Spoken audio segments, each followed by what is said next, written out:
Well, hello guys. How are you today? So, button, click the button. There we go. So I just got into the farm this morning and I noticed I had over 1,000,000 diamonds from, basically 5 that I had gotten down to.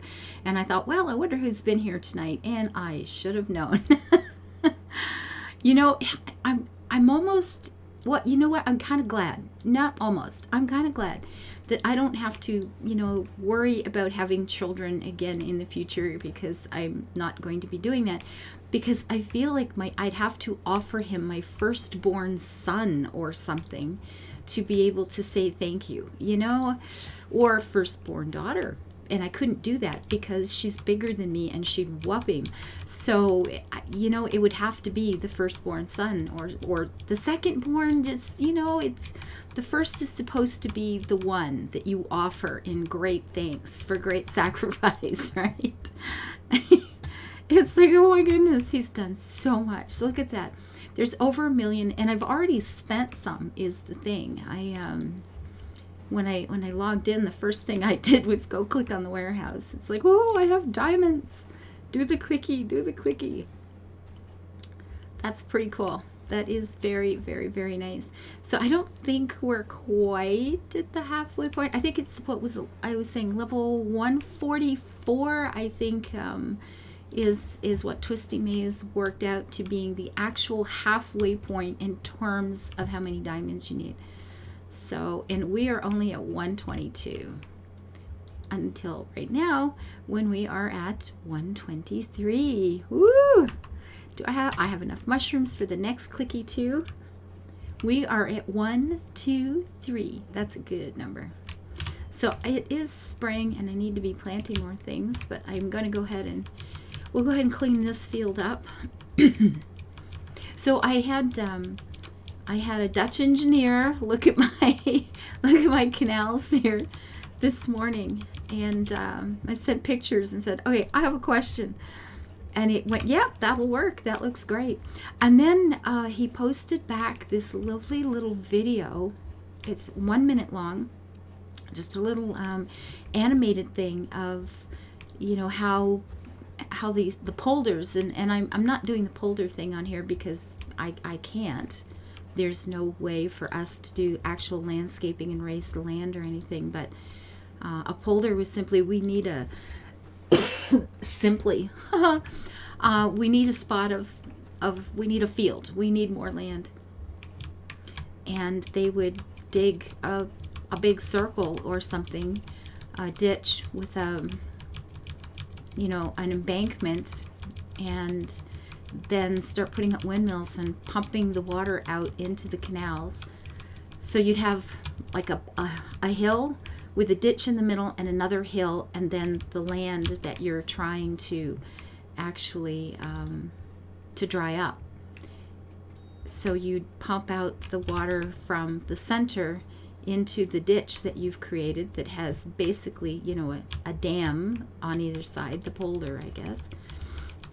And the middle part would be the canal that drains out, and as the center part dried up, then you have a farm, you have a new field. It was absolutely amazing. It's just absolutely amazing. And the little video was showing like a 3-step, so it would, because the land was under sea level, so they had to have a pretty big mound of dirt around it. So they'd have to take a windmill and haul the water up a level into a canal or a ditch or whatever, and then from there up another level, and from there up the other level, and that was the one that dumped it over, into a river or out to sea or wherever. It was amazing. It's so cool. It's like, how would you think of that in the first place? It could be, here's the ocean. You know what? I need a field. It's pretty flat out there. Let's just go for that. I mean, it just sort of, I don't know. It boggles my brain, I'm going to be honest. It's absolutely amazing. It's like the first person who ever looked at a lobster and went, yeah, that would be tasty. Let's have one of those. It's this little monster, unless you've seen a big one. Have you ever seen a really big lobster? They are terrifying, okay? Like they're bigger than me. And then that face and all the things, and oh my goodness. The first person that thought lobster sounds good must have been really hungry, is all I'm saying. And essentially was saying the other day, with cow's milk, like who was the first person that went, wow, I'm hungry. Look at that big animal with the thing hanging under there. I know. Let's go have a bit of slurp on that and see if it's okay. I mean, who was the first guy that thought these things? I don't know. Amazing people, though, really. I mean, really, really, right? Oh, my goodness. Very amazing people. Oh, my gosh. So, you know what? I just realized there should be rosemary kicking around somewhere that would have a bunch of diamonds on it for me, too, right? But I don't know where I put them. I think... Is that it up here? Maybe that's it way up there. Let's go have a looky. Because I haven't harvested those in days. I mean, maybe somebody else has. But it hasn't been me. And I think this whole row, I added more crocus yesterday. So, right over here. I see them. Let's do this. And they have not been harvested in, well, not today at any rate. So there you go. So it's about a day and a half before I get more. And more diamonds is more better, so. Oh, I'm getting so excited about this farm. I think I do want the river a little wider, at least in some places.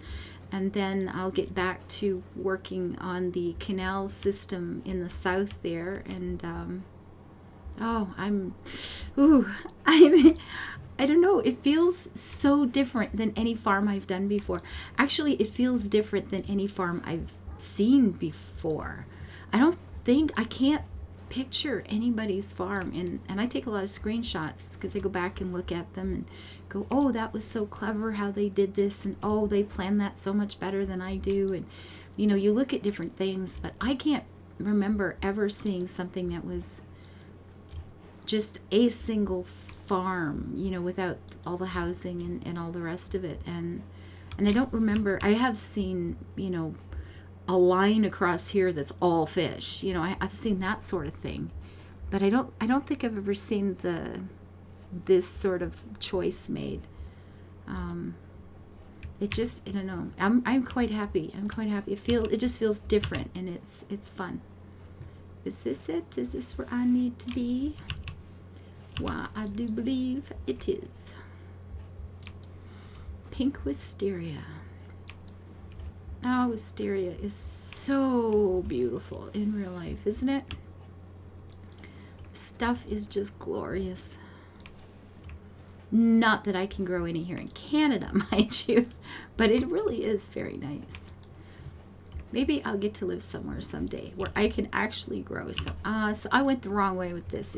I needed the blue on the other side, and I went for the pink on this side, which makes no difference at all. I shall have blue. Ooh, there we go. And Frisian horses and red. Did we not have? I've got those put in though, right? Yeah, they're. Oh, right there. Those right there. Okay, good. All right, let's back to this. We've got to get more diamond plantings in. Not that one. Those are planted already. They just, oh, come on, sunshine. There you go.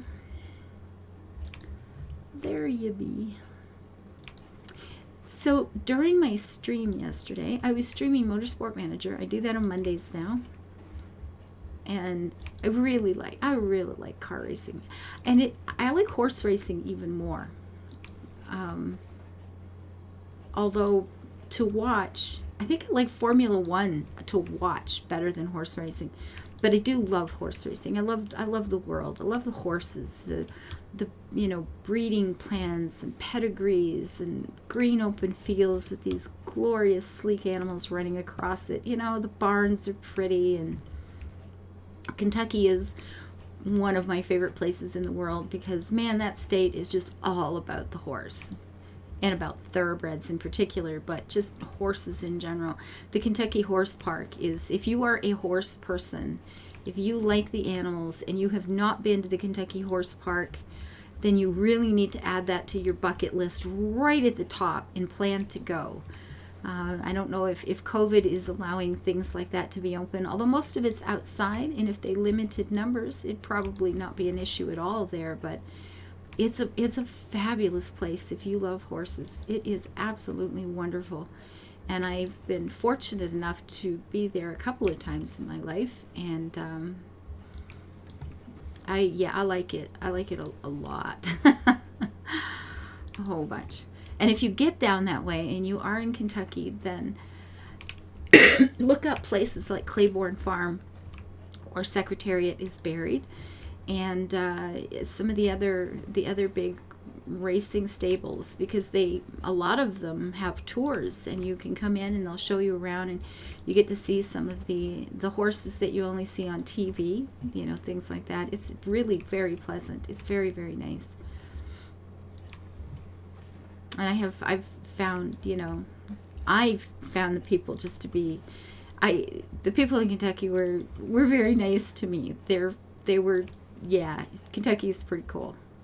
I think I liked everybody I spoke to. It just literally, I had such a good time there. Beautiful state, just gorgeous. And it's all about the horses. And, the Keeneland sales, and which I've been to, and just to dream, it's like those kind of horses is not, I won't be paying for too many of those at any time in the near future. But they sure are beautiful. Oh, yearling sales, so nice. So nice. But if you like horses, the Kentucky Horse Park is definitely a good place to go. But anyway, way off. I got sitting here wandering down all these memories in my head of various horsey things I've done in my life. But I was playing, during my stream, Acero, one of my patrons, and a fellow that is just becoming a better and better friend all the time. He's just a really good man, and he sent me a new horse racing game. I don't know, it's called, Rival Stars. I don't remember even what it's called, but horse racing. And you get to get your own stable and get to buy horses and breed horses and race horses, and it's just like, oh my goodness gracious. I was up till 2 o'clock in the morning. I thought, I'll just try it. I'll put it in, see what it looks like. And then it was 2 o'clock in the morning. I don't know how that happened. I think I must have fallen into a black hole and come out the other side or something, because I swear I was only in the game for 5 minutes, after dinner. And then it was 2 o'clock in the morning. And I don't even understand how that happens. But there it was, done. Oh my goodness. It was fun though. And it's pretty. The horses have all these sleek, shiny coats on them. And I found the mechanism for racing really blasted hard to sort out. The first 15 races. You don't have to start your own stable. You can just go in and race. So that's what I did, because I just wanted to kind of get the controls down first. Now, I have to admit, if you go in and actually start the story, there is a story. Like your grandfather was a breeder, trainer, whatever, and blah, blah, blah. You'll find out the story yourself if you play it. But, and then you're taking over and rebuilding things. But it was, I just went in and raced first. And I had a really hard time figuring out the controls. I probably lost 15 races in a row. And horribly trying to, click at the right time, do the right thing, figure out what the heck I was doing. And then once it finally happened, once I finally went, oh, that's what they mean, then I went into the story where they actually explain it a little bit. It's like, oh, so if I had to come here first, but I didn't. But that's okay. But once you get the hang of how to just sort of handle the buttons throughout the race, and it's actually pretty easy for the most part. You're just going to sit back and ride for most of the race, and then in the home stretch, that's not entirely true, but it's close. You could win a lot of races by just sort of ignoring most of the race and focusing on the end. You won't win all of them that way, because there are times when you've got to, you know, expend some stamina sooner than you'd like to not get too far behind. And the horses have got different preferences. Some like to come from behind, some like to run, you know, front runners. If you ever play the game and you're having a hard time, definitely go for the front runners, because I find it a lot easier. Just get out in front and hang on to the lead. Coming from behind can keep if the horse likes to run from behind, it can keep your horse happier and keep your stamina, you know, going well for that big push at the end.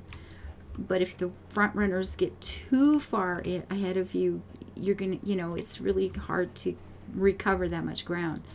So you have to keep your horse where he wants to be as well as you can, without putting yourself into a place where you can't fix it.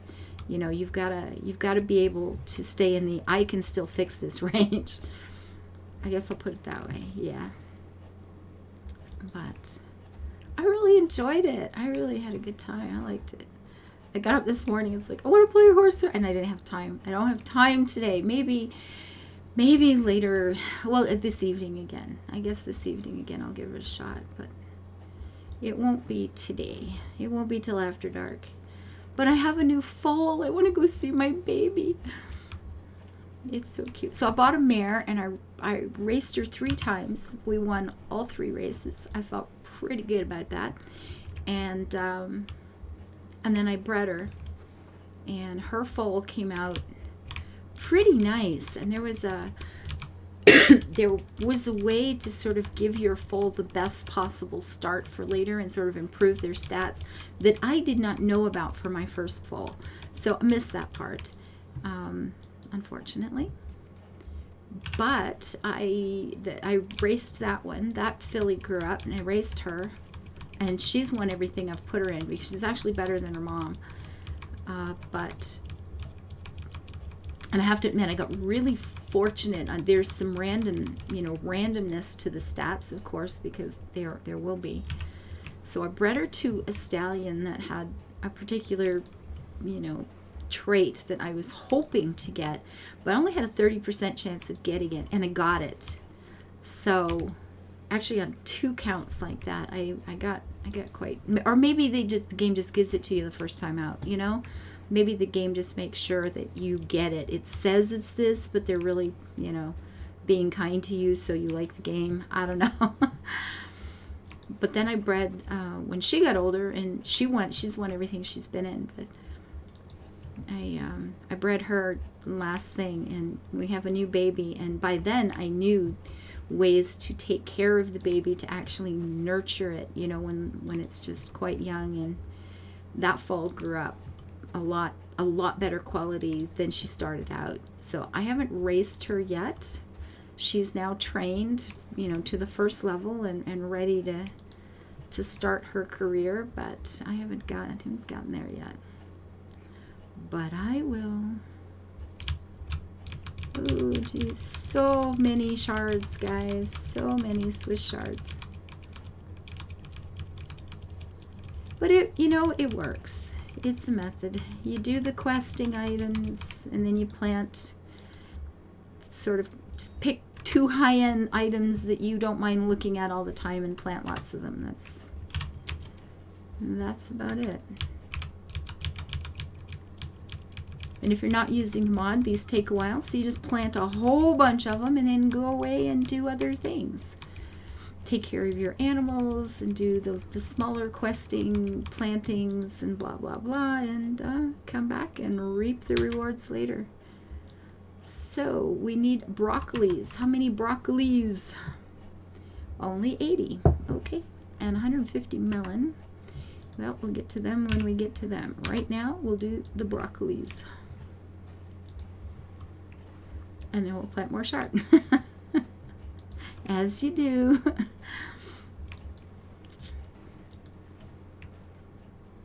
And then I want to go have a look at the river again. I'm really liking the river. I'm really liking the feel of the farm.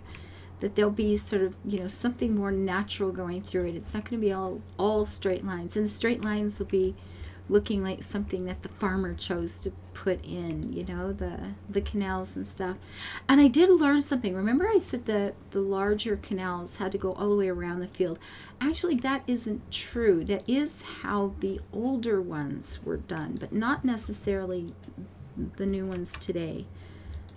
And since this is a modern, up-and-coming, well-to-do farm, I'm not going to worry about doing that. It would be more if I was creating a polder, if I had the large canals all the way around. So that's not what we're doing in this case. I'm assuming that this patch of land was reclaimed from the ocean by the grandfather, great-great-grandfather or something of Brandon and Lucy. So we don't have to, the polders are out there beyond the boundaries of the farm, I guess. That's what it is. See the big mountains over, all around us? See the hills? That's our polder, guys. See right there, you got that hill that's off on the horizon? That's our polder right there. Oh gosh, yeah, I got this. I like that idea. That's actually kind of fun. Because it goes all the way around too. It's so cool. And those mountains in the distance, I don't know. What mountains are anywhere? What mountains are anywhere near the Netherlands? Man, I don't know. Okay, my geography knowledge just let me down horribly. I don't know. But you can just see that hill that goes up, right there, that goes all the way around us.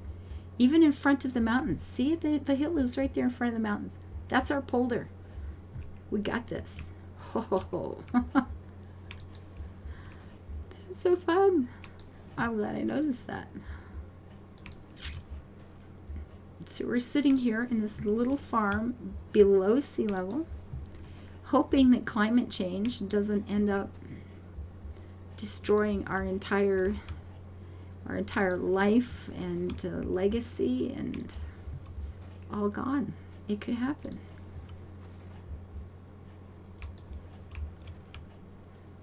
I was looking at something the other day that says if the oceans raise, you know, X number of inches more than they, I mean, and they're already rising, right? It's absolutely happening. But if it goes, you know, X more inches, then this is what's going to be left of the Netherlands. And it was terrifying.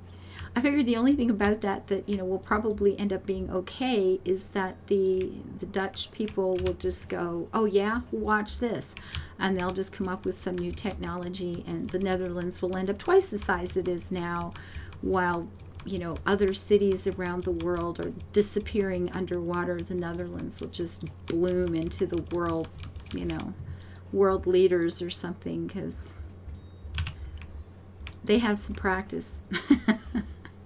While the rest of us are sitting around watching New York City go under, and they'll be out there going, yeah, okay, let's have a meeting. All right, you take this, you do that, we got this. And anyway, anybody else need some extra land while we're here? Yeah, we're fine.